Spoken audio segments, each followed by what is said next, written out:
Coming up on Bloom, shocking truths women need to know about their health. Heart disease is something that's chronic, that's happening in the background, and so we tend to neglect it.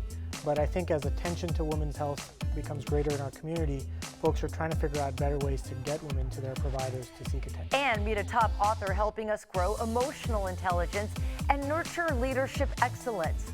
Plus, there's a faith-based series on Prime Video about dealing with infidelity.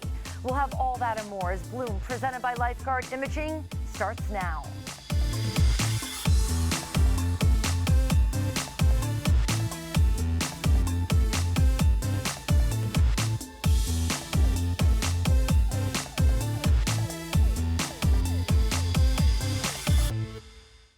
I'm Gayle Guyardo. Welcome to Bloom, presented by Lifeguard Imaging. Today we're focusing on women and what you need to know to live a fulfilling, healthy life. And we're starting with a mindset, emotional intelligence leadership expert who is the author of Leadership MEQ, Integrating Mindset, Emotional Intelligence, and Leadership Qualities, Inspiring Professional Excellence. Joining us now to tell us more about how she's fostering leadership excellence is Dr. Sabine Charles. Dr. Charles, it's such a pleasure to have you on Bloom. Thank you for having me. So let's talk first about emotional intelligence. We hear that phrase a lot, but what exactly is it? Well, emotional intelligence is something that you could learn. Now, a lot of times people commingle IQ with EQ. IQ, you're born with. Emotional intelligence is the ability to understand and work with others. And once we figure out the formula of how to do that, I would imagine it's life-changing. Definitely. So at the end of the day, we're human beings. We like to be around people. And having great communication skills, especially with the people you love, the people you work with, makes life much better. Now, we're talking a lot about paradigm shifts, especially in the workforce, and there's definitely a change in the climate, or at least what people are willing to put up with in today's day and age. So learning these communication skills, especially even like, let's say with my team, we're a small team, we work under in a pressure cooker, we're always under deadline. That's really when this comes into play. Definitely. So the program that I have developed is called Leadership MEQ, and Leadership MEQ stands for Mindset, Emotional Intelligence, and Leadership Qualities. At the end of the day, it's really starting out with the individual. How do you feel? And are you taking care, are your proper self-care being done? And once you have that down packed, then you could really understand and extend yourself to others. So it starts, you say, with getting your own act together, getting your own self-care in place, because if you're frazzled, if you're emotional, if you're all these things at work, you're not firing on all cylinders to show up the way you want to show up. And this is why the framework works, regardless if you're in corporate or non-corporate, because you have to work on first your mindset, really understanding what's your passion, what drives you. Once you figure that out, then that emotional intelligence piece kicks in. Understanding the other person's point of view becomes that much easier. Then you could create that leadership quality that you need to propel in your career. Yeah, and I want to talk about becoming a leader, because a lot of people think, well, I'll never be the boss or I'll never be the department head, but that does not mean that you can't be a leader in your own space. And I agree with that. At the end of the day, we have to be the main character of our story. And being that main character is being a leader. And being a leader is really, again, understanding, harnessing what you know, what you love, and then that's the seed. Then the emotional intelligence is working around with the people around you and being able to react in a way that's not damaging to your soul and the other person. Once that happens, I call that the fertilizer. Then the trees grow, and that's the leadership piece. And that continuum continues as you become better in that Leadership MEQ framework that I'm talking about. I know that you have these workshops and you work with women, but how do you help shift them? Like if somebody's watching today, like a takeaway of just shifting into that positive mindset, because we talk about this a lot on Bloom with experts like yourself. I think a lot of women hold themselves back because they get stuck right up here, and I'm guilty of it as well, with this negative chatter that goes on in our head, and that's what's really pumping the brakes when it comes to us moving forward in life. And that kind of hits into our motto at my company, to be an external observer of yourself for inner growth. Sit with that, right? Being an external observer of your inner growth, because we stay up here a lot, and we need to really take a look at what we're doing well, not always the negative.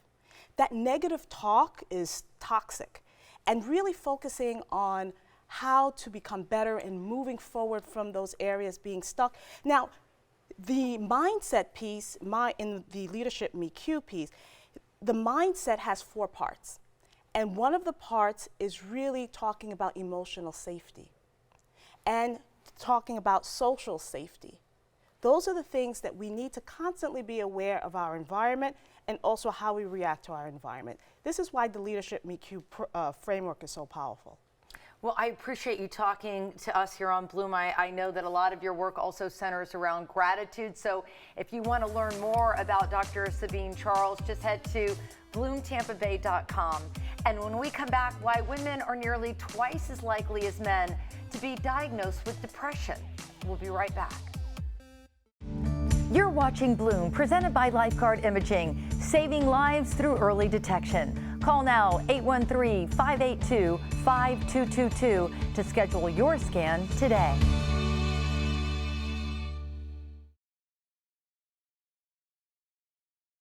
Welcome back to Bloom. Today we're exploring shocking things women need to know when it comes to their health and well-being. And researchers have found that women are about twice as likely to be diagnosed with depression as men, with depression being the leading cause of disease burden among women. But why? Here to help us explore what's going on with women and their mental health is licensed mental health counselor Sula Herreras. It is so great to see you again, Sula. Thank you. It's nice to be here. So I was actually shocked that women were twice as likely to be diagnosed with depression. Why? Well, if you think about the different kinds of depression women have over men, men have depression, we have postpartum depression, we have PMDD, and we have the other depression that men have. Also, if you think about the highest age gap where the women are diagnosed with depression, it's 25 to 44. Think about what you were doing between 25 to 44. That was like the years where you were raising children, trying to juggle career, trying to be a woman and a mom and do all the things that you're trying to do. And for some women during that time, it just seems like it's an impossible task. Yeah, it's so funny that you would say that, because just this morning as I was calmly leaving the house for work, I reflected back on those years when I had 4 kids at home. Now I have 2 teenagers left at home that are, driving, and they're able to take care of themselves. They're more independent. I have 2 older daughters that are now independently living on their own. And it's almost mind-blowing to look back. How did you survive? How did you get through it? They were crazy. I was like sleep deprived, waking up at 1:30 in the morning, 4 kids, a husband, my parents, all of these things. So what can women do to start managing this? Because you can't take things off your plate. Life just keeps piling them on. I think the most important thing is to talk to people that you know, because what's happened, especially the last generation, is everything is on social media. So women assume everybody else is having this amazing life and they're the only ones who are going through it. So talk to your friends, get some outlets that are outside of just being the mom, which many times we joke around that we are all just a bus driver for our kids. So what are you doing for yourself? I tell clients to find their joy, their own thing that makes them happy, that's not task oriented, and it's one of the hardest homework assignments that I give them, to find something for themselves. And if you're starting to feel this way, look at what is the duration. Like, is this affecting your day-to-day life? Because in mental health, we're always asking, how does this affect your mental day-to-day life? If it's affecting it to a point where other people are noticing, then you need to get help. And there's so many different ways to get help for women. It's not just therapy. there's medication involved as well, and hormones, because think about what's going on between 25 to 44. You're having children, and then you're also getting to perimenopause too at the end of that. So there's many things that you can do. It's not just a one type of therapy that's going to fit all. Yeah, let's talk about it too, because I know that statistically the 24 to 44 is kind of that hot spot where women are really trying to juggle it all. But I will say that, you know, when you hit perimenopausal and or menopause, just regular menopause, there is an emotional roller coaster going on there as well. And I have found on a personal level that hormone replacement or replenishment has helped a lot. I agree. Women don't think that it's a hormone thing. They think it's, oh, I just need to learn how to just suck it up and just figure things out and all that. And it's like, women have gotten so many benefits from just going to their gynecologist and talking to them about the hormones. Many women think gynecologist is for annual checkup and when you're pregnant, and that's it. And it's like, no, you have to go and actually have a conversation with them, because the hormone replacement, I've had so many clients who have said it has changed their life. Yeah. It's been, yeah, and so you have the mental health counselors like yourself. That's a space to go to. You have then your gynecologist who can talk to you about hormone replacement. I highly recommend talking to your doctor about thyroid. That could be another issue leading to anxiety or mood swings. So many things to think about, but the most important thing, Sula, is that we're having this discussion, and I greatly appreciate you coming back on Bloom and sharing your knowledge with our viewers. Thank you so much. All right, and we're gonna share this story on bloomtampabay.com. And what does food have to do with your risk of breast cancer? That's just one of the many questions viewers are asking the Today Show's Joy Bowers. She's answering those questions in this week's What the Health. But in order to make them the most active, you want to eat these vegetables or enjoy these vegetables either raw or lightly steamed.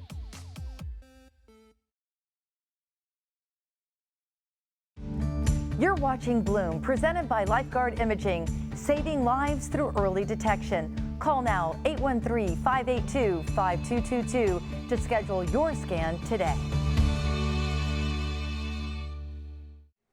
It's time for this week's What the Health with the Today Show's nutrition, health, and lifestyle expert, Joy Bauer. And she's answering some of her most commonly asked questions. Hey, Joy. Hi, Gayle. How are you? I am doing great. I know you get bombarded with questions all the time, but sometimes you get repeat questions from people wanting to know the same subject lines. Yeah, so we're going to review a few of the most popular ones, and I think that they're going to be of interest to a lot of people. And the first question has to do about breast cancer. So are there any foods that could help lower my risk for breast cancer? And this is such a smart question to ask because so many people are at a higher risk or have already had breast cancer and they're trying to lower a reoccurrence. So we do have a lot of great research, and I think that the most compelling has to do with cruciferous vegetables. So when I say cruciferous vegetables, that means broccoli, cauliflower, cabbage, Brussels sprouts, believe it or not, kale. A lot of people don't realize that kale is in this group, arugula, bok choy, and radishes. And the reason that these can help in the fight against breast cancer is they have an active compound called glucosinolase. And the interesting piece is that whether these vegetables are cooked or raw, they still have these active compounds. But in order to make them the most active, you want to eat these vegetables or enjoy these vegetables either raw or lightly steamed. So sort of firmly tender, 3 to 4 minute steam. So some of the best ways that you can enjoy them so that they have this active fighting power is take broccoli or cauliflower florets and use them raw in dips. Also enjoy coleslaw, because coleslaw has that crunchy raw cabbage. And if you are going to steam them again, just lightly steamed, 3 to 4 minutes. But it doesn't mean you can't enjoy them cooked as well. But I think that everybody should go out of their way to consume them in a variety of different ways. That's a great one. My late mom was a breast cancer survivor and was always trying to be so progressive about the foods that she would eat to not have a recurrence. Another really popular one that I hear all the time is, I'm really bad at drinking water. Any advice for staying hydrated? Yes, and I'm glad that we're addressing this question because a lot of times people don't realize that proper hydration really helps us to feel our very best. It it enhances so many bodily functions, things like digestion, things like metabolism. It also increases energy, right? And it also increases the ability to absorb a lot of the nutrients that we take in through food. So when it comes to hydration, a really good rule of thumb, there's no science behind this, but it's a great ballpark estimate as to the amount that you need. You want to take your weight, divide it in half, and that's the amount of ounces you should be aiming for each and every day. Now, you are in Florida and the weather is really getting hotter and hotter. So if you sweat, you want to have even more water than that. Now, water can get boring, so I have a couple of tricks. Well, the first is invest in, I never leave home without my reusable water bottle. Invest in a water bottle. You can get like a pretty color or something with your name on it, but you constantly want to be refilling it. The other thing that you could do is you can take all sorts of sliced citrus fruits or even whole berries and you can float them in your water. And as you know, it sits, the flavors are going to infuse in that water. Also, sparkling water is great, all the different flavors, but you can put it in a festive glass. I have my stemware over here. And then suddenly what happens is it becomes way more enticing to drink water. And Gail, I'm just going to take this over the top and I'm going to float in some cucumber and lime and lemon slices. I And love again, it. it just makes it a little bit more interesting, right? There's definitely the psychology of the glass too. Whenever I don't want to drink, like all through the month of January, I just put my sparkling water in a festive glass and I felt like I was indulging. All right, this You're right. next question is one that I never have because I always wake up ravenous, but here it is. Do I really need to eat breakfast if I'm not hungry when I wake up? So breakfast is great because listen to the name. You're breaking the fast after a long night of going without food. So it is great because it's going to sort of shower your body with nutrients. If you're eating the right breakfast, it also helps to stabilize your blood sugars. And we know through a lot of research that it helps to put a cap on your appetite throughout the whole day, like it regulates your appetite. That being said, if you are not hungry in the morning, there's no reason to force yourself to eat. And in fact, a lot of people are, sort of noodling around with intermittent fasting right now. So they're pushing off their first meal so that, they could sort of, have more time to eat during the day because you give yourself a window of hours when you're doing intermittent fasting. So for all those reasons, I would say as long as you are not headachy in the morning or you feel super low energy, don't force yourself to eat. If you're not a breakfast eater, then just, eat when you start getting hungry and you feel like you need a surge of energy. There's no one size fits all rule when it comes to breakfast.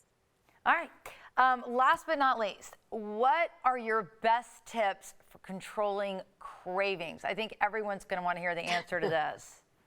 Yeah, so the number one way to control cravings is to make sure throughout the day you're having ample amounts of protein and fiber, because those two compounds, again, protein and fiber, work together to stabilize your blood sugars. And when your blood sugar levels are stable, you have less volatile swings, you're more even keeled, and you're going to experience less cravings.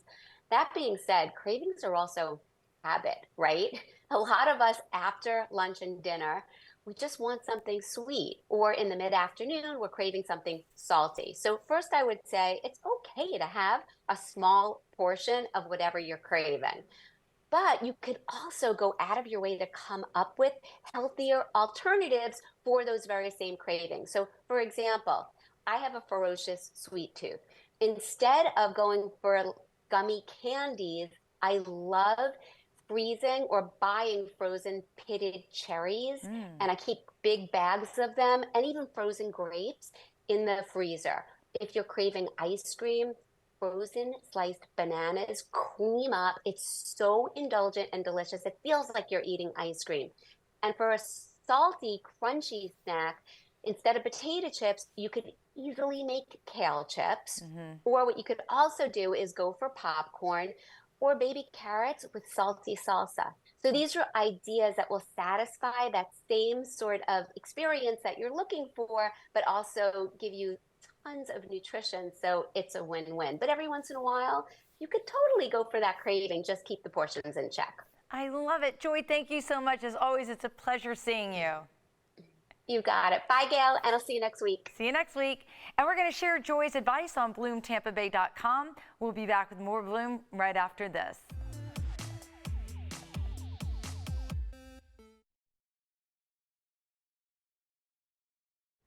Welcome back. Whether it's self-exams or yearly mammograms, women are armed with a wealth of knowledge when it comes to fighting breast cancer, which is incredible. But as we continue to explore shocking things women need to know about their health, consider this.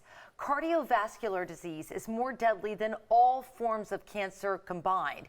And doctors would agree women don't know enough about protecting their heart health. Joining me now is USF Health structural cardiologist, Dr. Bibu Mohanty. Doctor, thank you so much for joining us. Thanks so much for having me. So I sit here and talk about health news day in and day out, and I didn't realize that the disproportionate numbers of heart disease when it comes to women, deadly cases as compared to all cancers combined.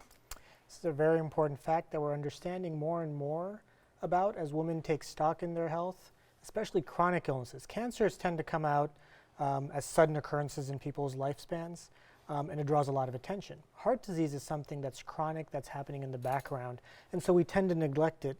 But I think as attention to women's health becomes greater in our community, folks are trying to figure out better ways to get women to their providers to seek attention. And heart disease, does it present the same in men as it does with women? It actually presents quite differently sometimes. What we have traditionally understood heart disease to be has been documented from decades of research that was predominantly done in men. Now that we have more and more studies incorporating women, we're understanding that their symptoms are often more subtle. Sometimes it might be heartburn, it might be fatigue, it might be just, I don't feel like myself, I feel more tired, I'm not able to do the things I normally do, I'm hitting a wall. These aren't as flagrant as symptoms of I'm having crushing substernal chest pain. So those subtle signs might be important to discuss with your provider, and they might be reflective of things like heart disease. So let's talk about some of the recommendations for women when it comes to their heart health. I know lifestyle plays a lot into this, but I also would imagine different types of testing that needs to be done. Could it also be connected to our hormones? Absolutely, and one of the things that has been studied extensively over the years is the impact of menopause on heart disease or the occurrence of heart disease as women age. This is an important period where there's rapid and sudden changes in hormone levels, and that can last for years. One of the thoughts is that these hormones that we've had, specifically estrogen, throughout our lives, is protective against heart disease. And all of a sudden, that hormone is no longer present at such levels in the body. This might bring to bear certain risk factors or certain underlying predispositions to heart disease that will suddenly show up, even in a person who's been healthy, active, and not had heart issues for most of their lives. So in that setting, particularly if you're experiencing symptoms like we discussed, it might not just be menopause. It might be something else, and it's worth bringing those factors to the attention of your provider. Is now hormone replacement going hand in hand with heart health treatment? Because typically when you think of heart issues or high blood pressure, you think of statins or other different medications, but now would hormone replacement also help with fighting heart disease? Not necessarily. It's something that's been thought about for years, and they've studied this. And it turns out when we were created, there was a time and place for our hormone levels to reach certain levels and then recede. If you're treating heart disease with hormones during menopause, there's actually a risk that comes with that, which may include clotting. This is something we've learned over the years in large studies involving thousands of women. But it is a very important factor, and there may be scenarios where a certain amount or a certain dosing or a certain means of administering hormones might actually be useful. So if that's a concern, if you're, say, following with a primary care provider and you are, whether it's menopause or otherwise, and you're noticing that hormone levels are off, it may be worth discussing with the cardiologist how much of that hormone needs to be replaced, should you be getting supplementation, the formulation of that supplementation, and the timing. But that discussion is worth having for sure. Doctor, thank you so much. This has been so enlightening. Thank you so much. All right, we're going to share this story on BloomTampaBay.com. But first, it's time for today's Bloom Trivia question. True or false? Chances are you know at least one person who has been personally affected by breast cancer. We'll have the answer later on Bloom. You're watching Bloom, presented by Lifeguard Imaging. We begin where your checkup ends. Call now 813-582-5222 to schedule your scan today. Welcome back to Bloom. There's a new trend to boost your mental health called joyful movement. Simply put, it's the idea that you should enjoy the exercise you choose to do. And since I love to dance, we're going to get moving with Latin fitness instructor Lisa Acebo. Lisa, welcome to Bloom. It's great to see you. It's great to see you, Gayle. Thanks for having me. So there is this new movement that you should be having fun when you exercise. It shouldn't be a chore. Absolutely. I mean, we wake up in the morning and we want to be happy and we want to stay in shape. But if we have that dreaded, like, oh my God, I gotta go to the gym, I gotta get on the treadmill, I gotta do this. Who wants to do that? It's just not fun. And coming to a class and making friends and having accountability, that's gonna help you kind of jump into it. Absolutely. When you come and your friends are laughing and you're smiling and you're having a great time and you're listening to great music and your endorphins are going, it's just, it makes for a great time. And by the time the hour is over, you don't even realize what you've done. So now talk to me about the correlation between exercise and good mental health. I know even doctors that come on Bloom prescribe this to their patients. Absolutely. So, you know, you walk into a class and let's say you know you're going to walk into like a spin class and you're like, oh my God, I'm going to that spin class again. And you're just dreading it. But you know you're coming into a class and there's going to be great music and there's going to be great friends. And like I said, those endorphins are going and you're going and it just makes you happy. And you kind of forget about all of the garbage that you've gone through all day long for that hour. And you leave and you're just like, oh my God, it's fantastic, right? And I want to do it again. And it makes you want to do it again. It doesn't make you think, oh my God, I've got to go and take that class again. It takes the dread out of it. Absolutely, absolutely. Now, for people out there watching that, they're like, you know what? I'm really not that coordinated. Do you think I could figure out, you know, a Zumba class or anything like that? Absolutely. There are different levels to everything. When I teach my classes, I have everything from teenagers to 80-year-old women that come in. So there's always levels. So you have like a beginner. Hey, if you want to do it this way, do it this way. If you want to go a little bit harder, do it this way. If you really want to go more, add this to it. So there's always a way that everyone can fit into your class. And I understand you can burn quite a few calories in an hour of exercise. I am telling you, probably my average is between 900 and 1100 an hour. Wow. So the average, they say, for a Latin fitness class is between 600 and 900. So it just kind of depends on how much effort you put into it. So. And good for your heart health? Oh my God, amazing, amazing. So you have aerobic and anaerobic. So that heart is going when you have that long extended period of dancing.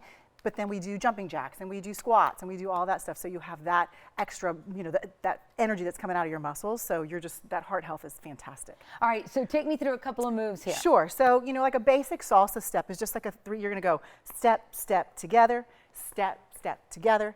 Pretty easy. That's kind of like the basis of a lot of my dances that I do. We could take it to the front and then we go with the other leg to the back and then we could switch front and back. And normally what happens is we'll do like 4 or 8 of those, and then we switch. And then we'll repeat, and we'll do another step. So like my second thing would be like an ISO. So you're going to isolate your rib cage. You're going to go right, left, and then front and back and front and back. And we do that 4 times. Okay. Then our third step would be just kind of like I call it like a little Latin rolling walk. So you're going to roll to the right, roll, and then you're going to do a little shimmy, and roll to the right, roll to the left, and shimmy.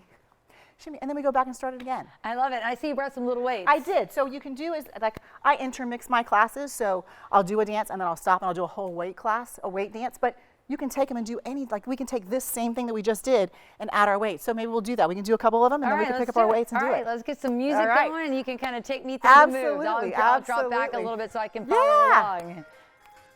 So we just kind of get into it. You can clap at the beginning. You can just move around. And we're going to go to the right. Right, left, 4 more, right, left, right.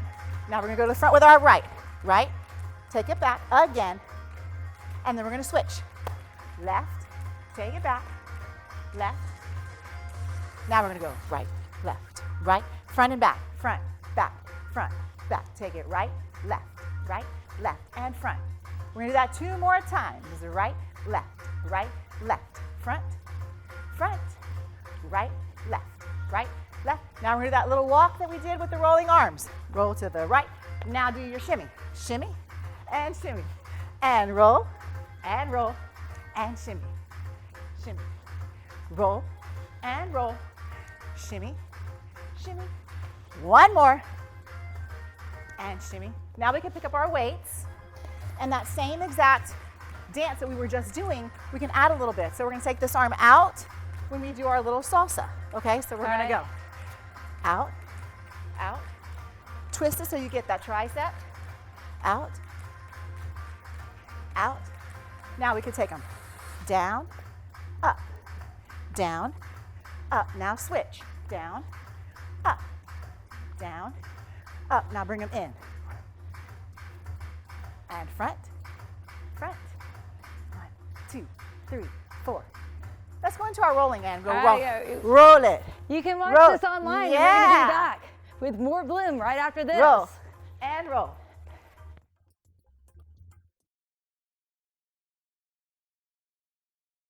The psychological impact of an affair extends beyond just dented self-esteem or a warped sense of worthiness.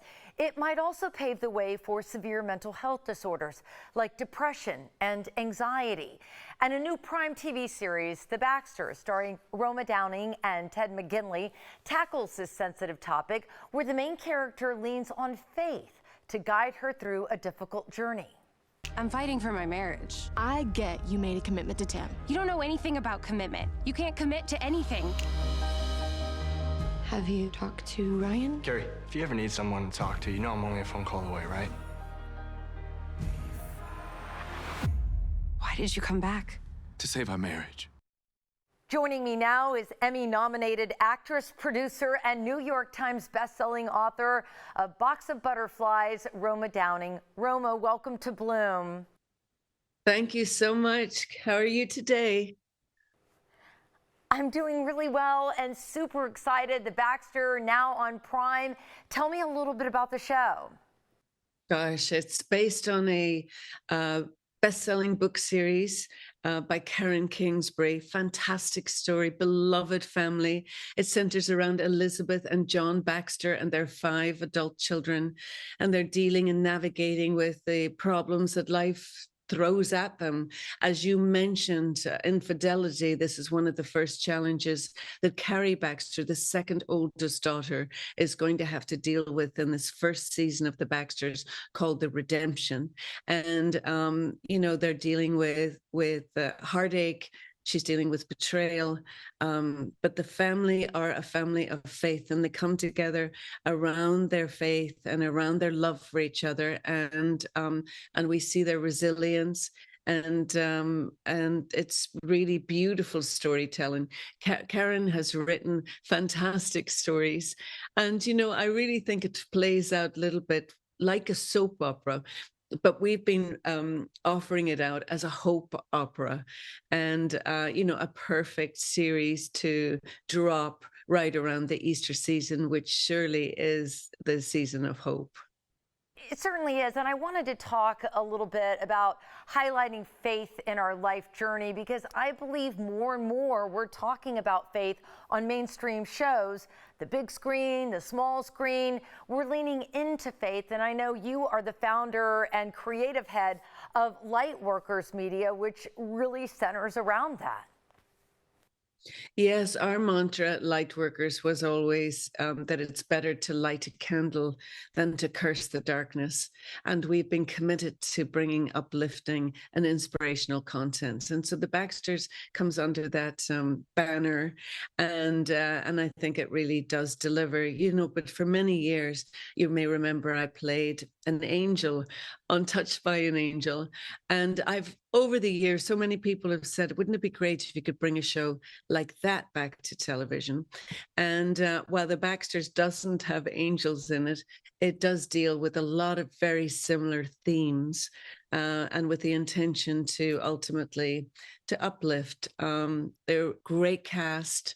Ted McGinley stars alongside me as my husband, John Baxter. And then we have this wonderful group of young actors playing the kids and their partners and so on. My dear friend, Kathy Lee Gifford, guest stars on the show, and her beautiful daughter, Cassidy Gifford. is also one of the young stars of the show. So it came together in amazing ways, and we're delighted that that it's streaming now on Prime Video and available, you know, all around the world. It's very exciting for us. Well, I'm so excited about watching it, and another really incredible thing about you is you've been a role model for all of us women when it comes to juggling life with your marriage to the famous Mark Burnett. You have 3 amazing children and 3 wonderful dog babies, and today we're focusing on what women need to know to live a more balanced life. What would be your advice? Oh gosh, well, I start every day in prayer and gratitude. I try to drink enough water, and when I can, get enough rest, you know, and move. Keep moving. Go for a walk. Go for a walk if you can. Well, I really appreciate you taking time to spend with me and our Bloom viewers. It was great catching up with you. Thank you, and I wish everybody a very happy Easter season. Again, The Baxters is now on Prime. We'll be back with more Bloom right after this. The following portion of Bloom is sponsored by New Bath Today. As many of us enter our advanced stages of life, here's one question to ask yourself. Is the space I shower in safe? Colin French of New Bath Today is here to explain how his team is helping customers avoid slip and fall accidents and doing it with style with walk-in showers from Kohler called Luxstone. Colin, it's great to see you. Thanks for having me on today. So Colin, I understand New Bath Today is brand new to the Tampa Bay area. Tell me a little bit about it. Yeah, I'm glad you asked. Although we're new to the Tampa Bay area, we've been around for over 8 years in business, okay? We're actually the exclusive partner with Kohler and their Luxstone shower systems here in the Tampa, St. Pete area, okay, and the surrounding areas. So why are people choosing New Bath Today for their shower remodel? Well, there's always the people out there that want to change the look of their shower, cosmetic reasons, but primarily safety concerns, aging in place. There's over 200,000 adult injuries in the bathroom that occur every year. So we want to be able to come into the home and give a low profile step, easy in and out entry, customizable grab bars. We've even got some folding seat options as well. I didn't realize the statistics were so staggering for these types of accidents. I know safety is essential. Can you explain what kind of performance you can expect out of these walk-in showers? Great question. Our wall system, the Luxstone walls, phenomenal product, okay? They are solid, non-porous, so they're resistant to bacteria, mold and mildew, growth, things like that. As well as they're made of 70% crushed stone and fiber reinforced, so they're resistant to chipping and staining like common shower options like tile and fiberglass options out there.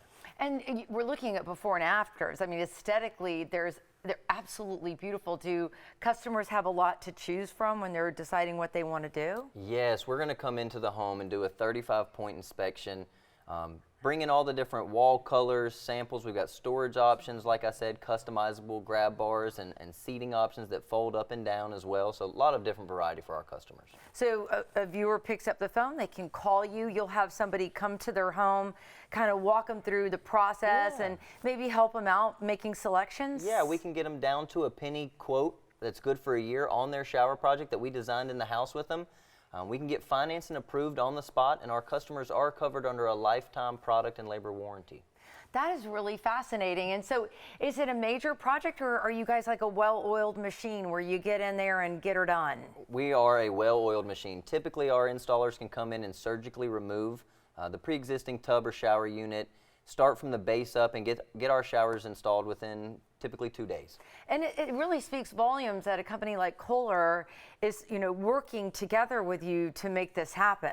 We're actually only one of about 20 local home remodeling companies that do partner with Kohler across the United States, so very thankful. And yeah, for people that don't understand, that's quite the brand name. Absolutely, yes ma'am. All right, well listen, thank you so much for joining us today. We really appreciate it. Glad we got to come on today. Yeah, and we're excited to have you guys in Tampa, so thanks so much, Colin. Thank you so much. All right, call now, 813-437-2745 to schedule your risk-free in-home consultation. And we have a special Bloom Grand Opening special for Florida residents, a free shower door. That's up to a $2,000 value. Plus, $500 off a new Kohler Luxstone shower wall, and low monthly payment options. We'll be back with more Bloom right after this. The preceding portion of Bloom was sponsored by New Bath Today.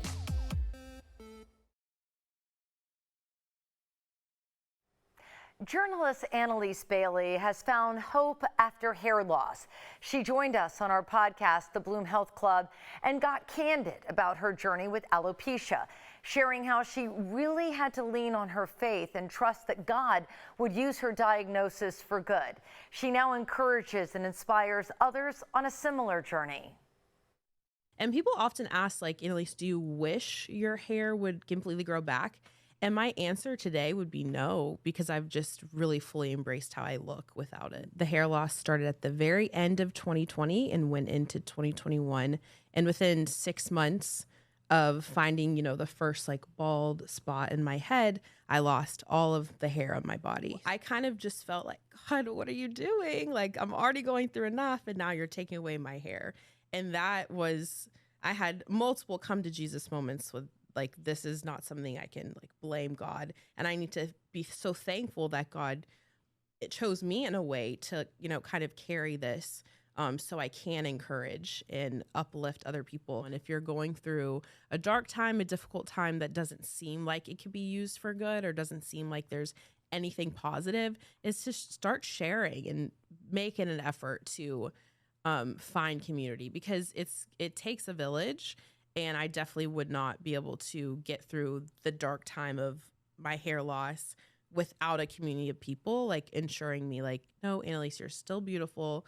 You still can have a positive presence, and you can talk about it in a way that it doesn't feel so heavy and so dark.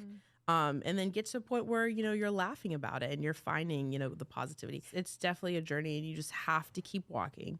You don't have to run. You can walk and you can crawl if you need to. And you just have to keep, fighting daily to be able to, see that other side. To hear more about Annalise's journey and how she's encouraging others on a similar journey, stream the full conversation anytime, wherever you go for podcast. All right, it's time now for today's Bloom trivia question. Chances are you know at least one person who has been personally affected by breast cancer. True or false? The answer is true. 1 in 8 women in the United States will be diagnosed with breast cancer in her lifetime. In 2024, it's estimated nearly 311,000 women and 2,800 men will be diagnosed with invasive breast cancer. Well, thank you so much for tuning into Bloom today. You can catch Bloom anytime by following us on social media. We're on all major platforms, so get a behind-the-scenes look at all of the innovative breakthrough health and wellness conversations and incredible guests that we have right here on Bloom. And we hope you'll tune in again on the next Bloom presented by Lifeguard Imaging. It's hard to believe, but we are nearly 4 years post-COVID shutdown, but some circumstances have not changed, like the quest for easier access to mental health care. Natasha Pierre is joining us to discuss, and we are tracking the moon's shadow across Earth's surface and talking to a top meteorologist to find out when you can see the 2024 solar eclipse. So stay healthy, everyone, and I will see you on the next Bloom. Content segments during Bloom were paid for by New Bath Today. Call now 813-582-5222 to schedule your scan today.